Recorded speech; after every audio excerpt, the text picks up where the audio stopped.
One day, I am fishing on the river, and from the corner of my right eye, I see Coyote coming from the south. He's sneaking up, and I hear the frog in the pond. And I know what Coyote is after, for I have learned a long time ago of what he wants. Now the frog is sitting on a great lily pad, and I can see him from where I sit. And suddenly the frog, he turns around and sees Coyote sneaking up on him. The frog, he jumps out now into the water, and he swims over to a great big log. He gets up on the log and he turns around, and he sticks out his long tongue at Coyote, as if to say, "You will not eat me this day. I will fool you all the time."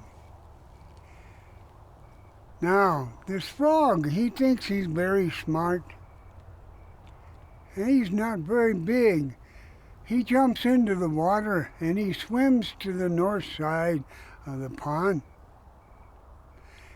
And suddenly out of the gray sky comes a crane from the north.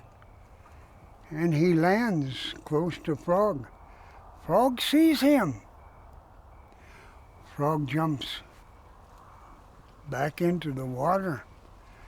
Again, he gets up on this floating log. And he turns around and he sticks out his tongue again at Huron Crane. Crane lifts his great wings and flies away, for he knows that the frog will not be his dinner that day. Now Frog is sitting there sunning himself. Into the west comes Mato the bear. He looks out into the pond and he sees this big frog. And he was thinking how nice it would have to have frog legs that night for his dinner. But then he didn't think about Frog being on the log in the water. He went out, and when he did, he sunk to the bottom of the pond. And he swam over to where Frog was.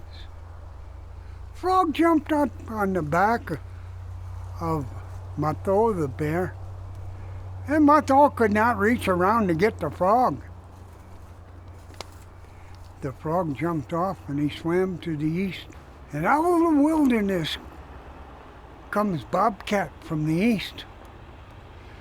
Bobcat sees the frog and thinks how good Frog would taste that afternoon. Frog sees Bobcat coming. He jumps back into the pond, sits on the log and sticks his tongue out at Bobcat. All of a sudden, whoosh, out of the sky, out of nowhere, came the red-tailed hawk. He reached down and he grabbed Frog by the back, lifted him high into the air, and flew away so that no one could see the terrible things that would happen to Frog that day. So remember, children, there's always someone out there bigger than you, and they can tame you. So beware of what you say and what you do. Don't be like Frog, 'cause he got carried away.